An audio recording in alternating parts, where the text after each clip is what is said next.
Hello student, first of all आप सभी को गुड मॉर्निंग। और आप सब कैसे हैं? मैं उम्मीद करता हूं आप सब अच्छे होंगे और आप सभी का पढ़ाई अच्छा चल रहा होगा और आप सब अच्छे से भी मेहनत कर रहे होंगे। मैं आप सभी को हमारा चैनल सेलिब्रेशन एकेडमी पे स्वागत करता हूं। मैं हर दिन सुबह 6 बजे आपके लिए करंट अफेयर की वीडियो लेकर आता हूं। आप सभी को इस वीडियो को ज़रूर देखना चाहिए क्योंकि मैं इस वीडियो में इम्पोर्टेंट करंट अफेयर लेके आता हूँ। और आप सभी को मैं रिक्वेस्ट करता हूँ कि आप इस वीडियो को देखने से पहले जितने भी जो करंट अफेयर की प्रीवियस ईयर क्वेश्चन है आप उसको एनालिसिस करके आइए, जैसे कि आपको पता चल सके कौन सी टॉपिक को पढ़ना है और कौन सी टॉपिक को नहीं पढ़ना है और एग्ज़ाम के लिए क्या इम्पोर्टेंट है आपको पता चल सके, जैसे कि आपको सही करंट अफेयर पढ़ने में आसानी हो सके। ओके, उसके बाद आप इस वीडियो को देखने से पहले आप हमारा चैनल को सब्सक्राइब करिए और वीडियो को लाइक एंड शेयर करिए। तो चलिए आज की वीडियो शुरू करते हैं और देखते हैं आपके लिए क्या क्या इम्पोर्टेंट न्यूज़ आज की क्लास में रखा गया है। आज की पहली news,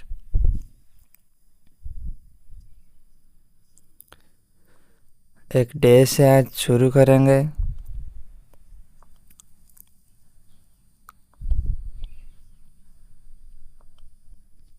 okay, national no smoking day is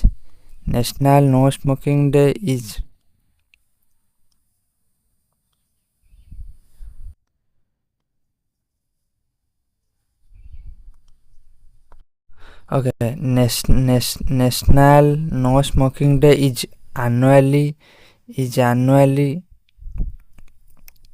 an annual day awareness that always takes place on the second Wednesday of March. So it is celebrated this year on 12 March। यानी कि जो नेशनल नो स्मोकिंग डे हर साल कब मनाया जाता है आपको ध्यान रखना है, सेकेंड वेडनेसडे ऑफ मार्च की सेकेंड वेडनेसडे को मनाया जाता है। और 2025 में ये कौन सी डेट पर ये मनाया गया है आपको याद रखना है, 12 मार्च को। ओके, इस बार 12 मार्च को सेकेंड वेडनेसडे पड़ी है, इसीलिए जो 12 मार्च को नो स्मोकिंग डे मनाया गया है, तो आपको ये ध्यान रखना है। तो नेक्स्ट न्यूज़ को डिस्कस करते हैं।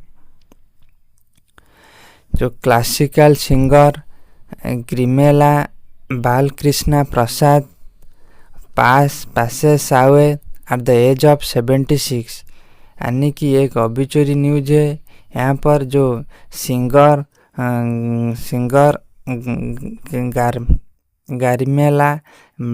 गारिमेला बालकृष्णन प्रसाद का निधन हो गया है। तो आपको एग्ज़ाम के पॉइंट ऑफ व्यू से क्या याद रखना है, जो गारिमेला बालकृष्णन प्रसाद उनका जो फील्ड क्या है आपको याद रखना है, सिंगर। वो क्या थे? सिंगर, जिसका अभी निधन हो गया है।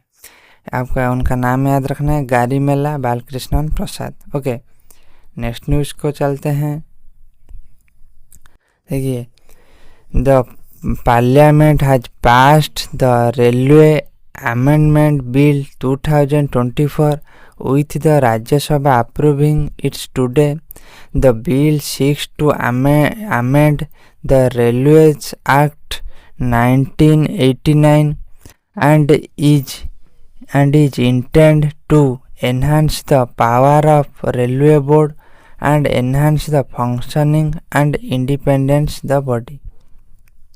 यानी कि यहाँ पर क्या बताया जा रहा है, देखिए एक एक्ट था जिसका नाम है railway act 1989। Okay, railway act 1989 उसको रिप्लेस करके कौन से एक्ट बनाया गया है, आपको ध्यान रखना है railway amendment act 2024। Railway amendment act 2024। Okay, ये किस लिए बनाया गया है? जो intent enhance the power of railway board and enhance the functioning and independence of the body. Okay, इसीलिए जो रेलवे बोर्ड का पावर ये एनहांस करेगा और जो रेलवे जो बॉडी है उसका फंक्शनिंग एंड इंडिपेंडेंस को भी एनहांस करेगा। इसीलिए ये बिल लेकर आए हैं। तो एग्ज़ाम में आपको क्या पूछेगा? देखिए, एग्ज़ाम में आपको क्या पूछेगा? रिसेंटली जो रेलवे बिल 2024 आया था, वो बिल वो जो अमेंडमेंट एक्ट किसको रिप्लेस करके आया था? तो आपको एग्ज़ाम आंसर में बताना है रेलवे एक्ट 1989 को रिप्लेस करके आया था। ये एग्ज़ाम में डायरेक्ट क्वेश्चन पूछेगा, आप इसको पूरी इम्पोर्टेंट मार्क कर दीजिए। ओके, डायरेक्ट पूछेगा कि रेलवे बिल 2024 किस एक्ट को रिप्लेस किया है? तो आपको बताना है रेलवे एक्ट 1989 को रिप्लेस किया है। तो चलिए नेक्स्ट न्यूज़ को डिस्कस करते हैं। नेक्स्ट न्यूज़ क्या है? देखिए, द लोकसभा, ये भी और एक बिल पास हुई है। The Lok Sabha today pass the bills of lading bill 2024। It will replace the Indian bill of lading act 1856 which provides a legal framework for issuance of bill of lading। Okay, ये भी same, यानी कि जो पहले जो Indian bill of lading act 1856 था उसको replace करके कौन सी बिल है? ये बिल्स ऑफ लैंडिंग बिल 2024।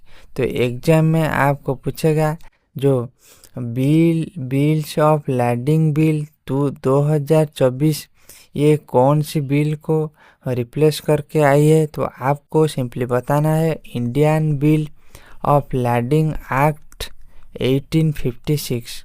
कौन सी बिल? जो लैंडिंग बिल 1856 को रिप्लेस करके कौन सी बिल आई है? Landing bill 2024। ओके, आपको ये याद रखना है, इम्पोर्टेंट मार्क कर दीजिए।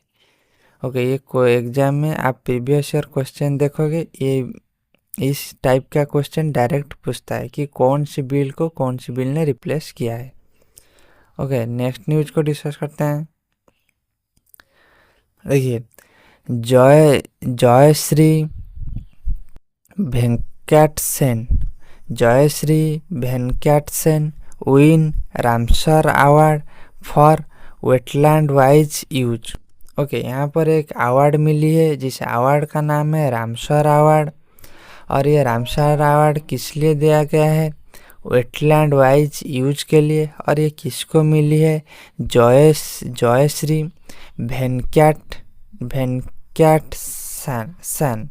ओके, तो आपको एग्जाम के लिए याद रखना है किसका नाम? कि जयश्री वेंकटसन इनका नाम है। और इनको कौन से अवार्ड मिली है? रामसर अवार्ड मिली है। और किस लिए? वेटलैंड वाइज यूज के लिए ये अवार्ड मिली है। तो रामसर अवार्ड 2025 में वेटलैंड वाइज यूज के लिए किसको मिली है? तो आपको याद रखना है जयश्री वेंकटसेन। ओके, तो आपको ये ध्यान रखना है। तो नेक्स्ट न्यूज को डिस्कस करते हैं। देखिए, the world first commercial space surveillance satellite of an Indian startup scoot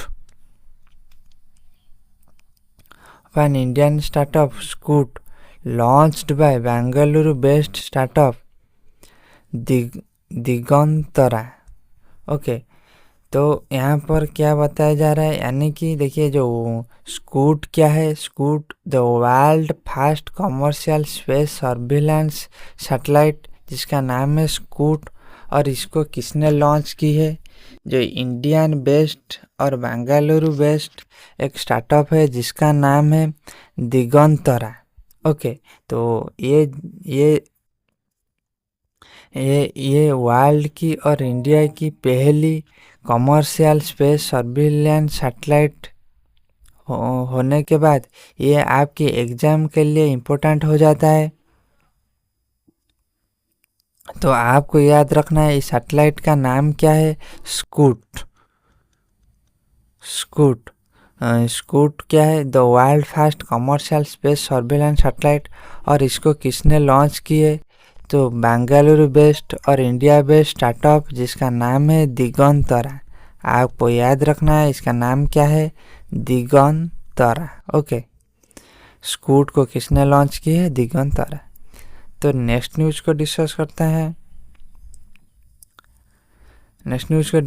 हैं। देखिए, Uttar Pradesh launched Rise app for digital monitoring of child vaccination, enhancing training for health workers to improve immunization coverage। यानी कि उत्तर प्रदेश जो state है, इसने क्या launch की है, राइज ऐप। आपको याद रखना है कौन सी ऐप, राइज ऐप, और किस लिए कोई बताया जा रहा है कि digital monitoring of child vaccination, जो बच्चों की टीकाकरण के लिए ये ऐप लॉन्च की है। तो ये कौन सी स्टेट ने लॉन्च की है, उत्तर प्रदेश, और कौन ऐप का नाम क्या है, राइज।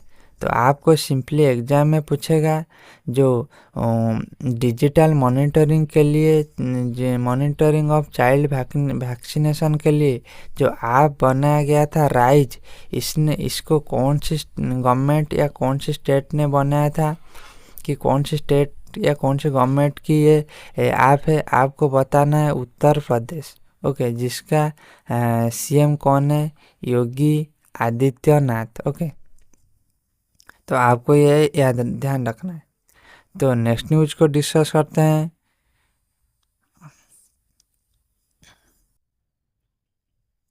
ओके, देखिए जो ये इस वीडियो की लास्ट न्यूज़ है, आपको अच्छे से ध्यान रखना है।